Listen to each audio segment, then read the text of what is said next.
Hello friends, എല്ലാവർക്കും മഴ തോരും മുൻപേ എന്ന സൂപ്പർ ഹിറ്റ് പരമ്പരയുടെ നാളത്തെ സൂപ്പർ പ്രൊമോ വിശേഷത്തിലേക്ക് സ്വാഗതം. അതിനു മുമ്പ് നിങ്ങൾക്ക് ആർക്കെങ്കിലും ഞങ്ങളുടെ ചാനൽ ഇഷ്ടപ്പെടുമെങ്കിൽ സബ്സ്ക്രൈബ് ചെയ്യണം, ലൈക്ക് ചെയ്യണം, കമൻറ്റ് ചെയ്യണം. എല്ലാ ദിവസവും പുതുപുത്തൻ വിശേഷങ്ങളുമായിട്ട് എത്തുന്നുണ്ട്. അതിനോടൊപ്പം തന്നെ നമ്മുടെ കാറ്റത്തെ കിളിക്കൂട് എന്ന പരമ്പരയുടെ പ്രൊമോ വിശേഷവും ഇടുന്നുണ്ട്. അതും കൂടെ കയറി കാണാൻ നിങ്ങൾ മറക്കരുത്. അങ്ങനെ ഇന്ന് എല്ലാവർക്കും ഒരു സ്പെഷ്യൽ ഡേ ആയിരുന്നു. ഇന്ന് പെസഹ ദിനമായിരുന്നു. പെസഹ അപ്പമൊക്കെ കഴിച്ചു എന്ന് കരുതുകയാണ്. അങ്ങനെ ഞങ്ങളുടെയും എൻ്റെയും എൻ്റെ കുടുംബത്തിൻ്റെയും പെസഹ പെരുന്നാൾ ആശംസകൾ നേരുന്നു. നാളെയും ദുഃഖവെള്ളിയാണ്, അതിനുശേഷം ഈസ്റ്ററാണ് വരുന്നത്. അതിൻ്റെ എല്ലാ വിശേഷ ദിവസത്തിനെയും ആശംസകൾ നേരുന്നു. അങ്ങനെ നാളെ അരീനയുടെയും മരുവിൻ്റെയും കഥയിൽ നടക്കുന്നത് വളരെ ദുഃഖകരമാകുന്ന ഒരു വാർത്ത തന്നെയാണ്. വലിയ പ്രതീക്ഷയോടുകൂടിയാണ് അരീന ഇന്ന് ശരണ്യയെ കാണുവാൻ വേണ്ടി പോയത്. അപ്പം അരീനയ്ക്ക് മാത്രമല്ല വലിയ പ്രതീക്ഷയുണ്ടായത്, അതിനപ്പുറം ബാലചന്ദ്രനും വലിയൊരു പ്രതീക്ഷയുണ്ടായിരുന്നു. ഈ ശരണ്യയെ കാണാൻ അരീന പോകുന്നത് തൻ്റെ മോൻ നിരപരാധി ആയതുകൊണ്ട് തന്നെ ആ കേസ് വരുമ്പോൾ ശരണ്യ രോഗത്ത് നിരപരാധിയാണെന്നും രോഗത്ത് തന്നെ ഒന്നും ചെയ്തിട്ടില്ല എന്ന് പറയുകയും ചെയ്യും. അങ്ങനെ തൻ്റെ മോൻ കോടതിയിൽ നിന്ന് രക്ഷപ്പെടും എന്നൊരു വലിയ പ്രതീക്ഷയോടുകൂടിയാണ് ബാലചന്ദ്രൻ അരീന വരുന്നതും കാത്തിരുന്നത്. എന്നാൽ അരീനയ്ക്ക് സംഭവിച്ചത് എന്താണ്? അവിടുത്തെ രാഷ്ട്രീയ പ്രവർത്തകരും അതുപോലെ സാമുദായിക നേതാക്കന്മാരും ശരണ്യയുടെ അച്ഛനെ ഭീഷണിപ്പെടുത്തുകയും അങ്ങനെ തെറ്റിദ്ധരിപ്പിക്കുകയും ചെയ്തതിൻ്റെ ഫലമായി അലീന ചെന്നപ്പോൾ അവിടെ കയറ്റുവാൻ അവർ കൂട്ടാക്കിയില്ല. അതുപോലെ അവിടുന്ന് കളിയാക്കി അല്ലെങ്കിൽ അവഹേളിച്ച് അവിടുന്ന് പറഞ്ഞയക്കുന്ന അലീനയെ കണ്ടതാൽ അങ്ങനെ അലീന വളരെ ദുഃഖിതയായി മടങ്ങി വീട്ടിലേക്ക് എത്തുമ്പോൾ പ്രതീക്ഷയോടുകൂടി ഇന്ന് ബാലചന്ദ്രനോട് ഈ പകൽ നടന്ന സംഭവങ്ങളൊക്കെ വിശദീകരിക്കുമ്പോൾ ബാലചന്ദ്രൻ പെട്ടെന്ന് ഞെട്ടിപ്പോവുകയാട്ടോ. ഞെട്ടിപ്പോകുന്നു മാത്രമല്ല, ഒരു പ്രതീക്ഷ, ഒരു കച്ചിത്തുരുമ്പായിരുന്നു അലീനയും ശരണ്യയും തമ്മിലുള്ള കണ്ടുമുട്ടൽ. അത് അസ്തമിച്ചു എന്ന് മനസ്സിലാകുകയാണ്. അപ്പോൾ ബാലചന്ദ്രൻ്റെ രക്തം തിളക്കുകയും വലിയ ശബ്ദത്തിൽ അലീനയോട് ശരണ്യയെക്കുറിച്ചും ശരണ്യയുടെ വീട്ടുകാരെക്കുറിച്ചും വലിയൊരു ഒരു ദേഷ്യം പ്രകടമാക്കുന്നതൊക്കെ നമുക്ക് നാളത്തെ എപ്പിസോഡിൽ കാണാം. അങ്ങനെ ബാലചന്ദ്രൻ അലീനോട് പറയാണ്, എൻ്റെ മോൻ നിരപരാധിയാണെന്ന് അവർക്കും അറിയാം. പിന്നെ എന്തിനാണ് അവർ ഈ പാപം ചെയ്യുന്നത്? അല്ലെങ്കിൽ എന്തിനാണ് എൻ്റെ മോനെ ഇങ്ങനെ ക്രൂശിക്കുന്നത്? അവർക്ക് എൻ്റെ മോനെ ഇതുപോലെ ഈ കേസിൽ അകപ്പെടുത്തിയിട്ട് എന്ത് പ്രയോജനമാണ്? ഇനി നമ്മൾ സമവായത്തിന് നിന്നിട്ട് കാര്യമില്ല. എനിക്ക് എൻ്റെതായ വഴിയിലൂടെ എനിക്ക് ചിന്തിക്കേണ്ടി വരും എന്ന് അലീനയോട് പറയോട്ടോ. അപ്പോൾ അലീന ബാലചന്ദ്രനെ ആശ്വസിപ്പിക്കാൻ ശ്രമിക്കുന്നുണ്ട്. അപ്പോൾ അച്ഛനൊന്ന് അടങ്ങ്, കാര്യങ്ങളൊക്കെ ഒരു നല്ല രീതിയിൽ നടക്കും. നമ്മളിപ്പോൾ എടുത്ത് ചാടി എന്തെങ്കിലും ചെയ്തിട്ട് അത് വലിയ ദോഷത്തിലേക്ക് എത്തിയേ ഉള്ളൂ. അതുകൊണ്ട് ഒന്ന് അടങ്ങി നിൽക്കാൻ പറയാം. അപ്പം ബാലചന്ദ്രൻ ഇല്ല, ഇനി എനിക്ക് അടങ്ങിയിരിക്കാൻ പറ്റില്ല. കാരണം എൻ്റെ മോൻ ഇത്രയും ദിവസം തെറ്റുകാരനാണ് എന്നാണ് ഞാൻ കരുതിയത്. അവസാന കച്ചിത്തുരുമ്പായിരുന്നു നീ അവിടെ പോയി ശരണ്യയോട് സംസാരിക്കുകയും ശരണ്യ കോടതിയിൽ തന്നെ മോൻ ലോകത്ത് ഒന്നും ചെയ്തിട്ടില്ല എന്ന് പറയുന്നൊരു വലിയൊരു വിശ്വാസമുണ്ടായിരുന്നു. പക്ഷേ അതെല്ലാം അസ്തമിച്ചില്ലേ? ഇനി ഞാൻ ആർക്ക് വേണ്ടിയാണ് കാത്തിരിക്കുന്നത്? എന്തിനു വേണ്ടിയാണ് കാത്തിരിക്കുന്നത്? ഇനിയും കോടതിയിൽ ചെല്ലുമ്പോൾ ആ പെൺകുട്ടി പറയില്ലേ, എൻ്റെ മോൻ തെറ്റ് ചെയ്തിട്ടുണ്ട്, അവളെ പീഡിപ്പിക്കാൻ ശ്രമിച്ചിട്ടുണ്ട് എന്ന് പറഞ്ഞു കഴിഞ്ഞാൽ ഞാൻ തകർന്നു പോകില്ലേ മോളെ?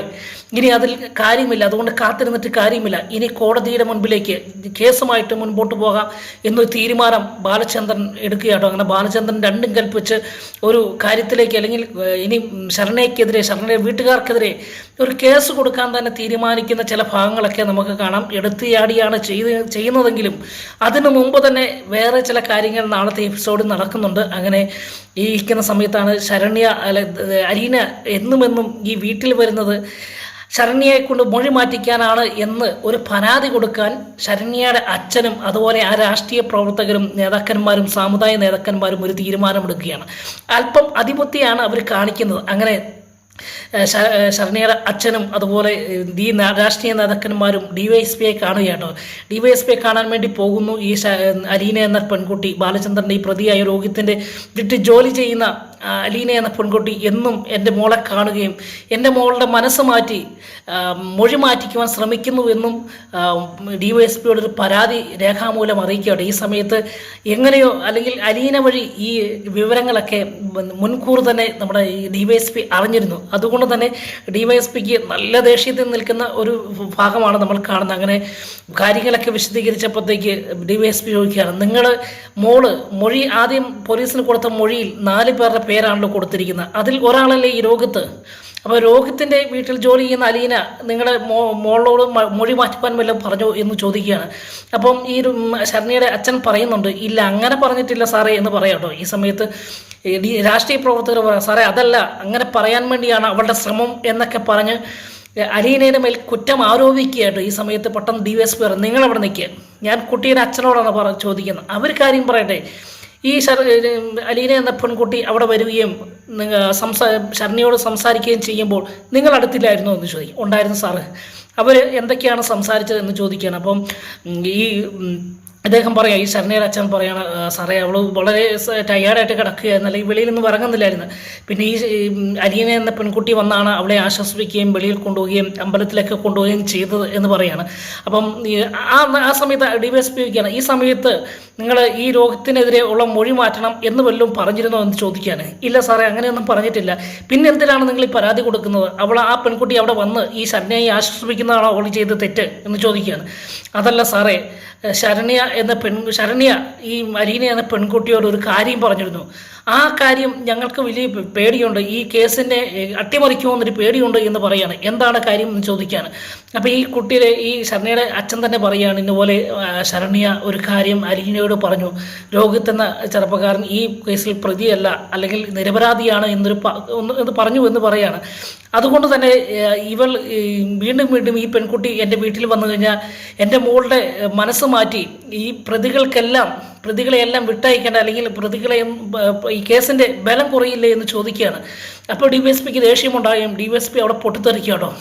അപ്പോൾ ഇതാണ് സംഭവം. യഥാർത്ഥത്തിൽ ഒരു നിരപരാധിയെ നിങ്ങൾക്ക് പ്രതിയാക്കാൻ കിട്ടുന്നില്ല, അതാണ് നിങ്ങളുടെ ഏറ്റവും വലിയ പ്രശ്നം. അല്ലാതെ ഈ അലീന എന്ന പെൺകുട്ടി നിങ്ങളുടെ വീട്ടിൽ വരികയും നിങ്ങളുടെ മോളെ ആശ്വസിപ്പിക്കുകയും ചെയ്യുന്നതല്ല ഒരു പരാതി. മറിച്ച് ഒരു നിരപരാധിയായ ഒരു ചെറുക്കനെ നിങ്ങൾ പ്രതിസ്ഥാനത്തേക്ക് കൊണ്ടുവരികയും അദ്ദേഹത്തിന് ആ പയ്യൻ്റെ പേര് ചേർക്കുകയും എന്നിട്ട് മാക്സിമം അവനെ ശിക്ഷിക്കുവാനുള്ള വലിയൊരു തത്രപ്പാടില്ല നിങ്ങളല്ലേ ചോദിക്കുക കേട്ടോ.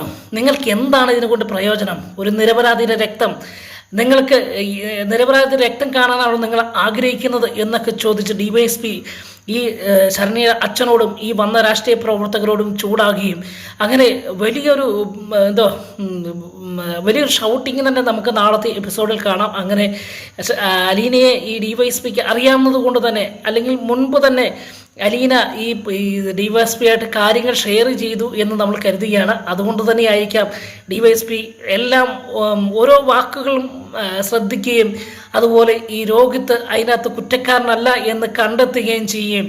അങ്ങനെ അദ്ദേഹം ആ FIRൽ അല്ലെങ്കിൽ തൻ്റെ പരാതിയുടെ ആസ്പദമാക്കി അദ്ദേഹം രോഹിത് ഈ തെറ്റുകാരനല്ല എന്ന് പറഞ്ഞ ശരണ്യയുടെ മൊഴി രേഖപ്പെടുത്തുകയൊക്കെ ചെയ്യുന്നൊരു ഭാഗം നാളത്തെ എപ്പിസോഡിലുണ്ട്. അങ്ങനെ വരും ദിവസത്തെ കേസുമായിട്ട് മുൻപോട്ട് പോവുകയും അങ്ങനെ ഈ ശരണ്യയുടെ അച്ഛൻ കൊടുത്ത കേസ് തള്ളിപ്പോവുകയും ചെയ്യുന്നൊരു ഭാഗമുണ്ട്. അങ്ങനെ കേസ് കോടതിയിലേക്ക് വരുന്നു. കോടതിയിൽ വരുമ്പോഴത്തേക്ക് രോഗത്തിൻ്റെ പേര് ശരണ്യ ഒരു കാരണവശാലും പറയില്ല എന്നൊരു വിശ്വാസത്തിലേക്ക് അലീന വിശ്വസിക്കുകയൊക്കെ ചെയ്യുന്ന നാളത്തെ എപ്പിസോഡുണ്ട്. അതാണ് നമ്മൾ ഈ പ്രൊമോഷൻസിൽ കാണുന്ന ശരണ്യയെ ഒരുപാട് തൻ്റെ അച്ഛനും അമ്മയും വഴക്ക് പറയുന്നുണ്ട്, ആങ്ങളെ വഴക്ക് പറയുന്നുണ്ട്. നീ എന്തിനാടി ആ പെണ്ണിനോട് ഈ ആവശ്യമില്ലാത്ത കാര്യങ്ങൾ പറഞ്ഞത്? നിൻ്റെ ഈ കേസ് പോയില്ലേ? ഇനി രാഷ്ട്രീയ പ്രവർത്തകർ നമ്മുടെ കൂടെ നിൽക്കുമോ? നമ്മുടെ സാമുദായിക നേതാക്കന്മാർ നമ്മുടെ കൂടെ നിൽക്കുമോ? എല്ലാം പോയില്ലേ? എല്ലാം നീ നശിപ്പിച്ചില്ലേ എന്നൊക്കെ ചോദിച്ച് നമ്മുടെ ശരണ്യന് ഒരുപാട് വഴക്ക് പറയുമ്പോൾ ശരണ്യ രണ്ടും കൽപ്പിച്ച് കോടതിയിലേക്ക് പോകുവാൻ തീരുമാനിക്കുന്ന ചില രംഗങ്ങളൊക്കെ വരുന്ന ദിവസത്തെ എപ്പിസോഡിൽ കാണാം. അപ്പോൾ വീണ്ടും അടുത്ത ദിവസത്തെ വിശേഷവുമായി കാണും വരെ എല്ലാവർക്കും ഗുഡ് ബൈ.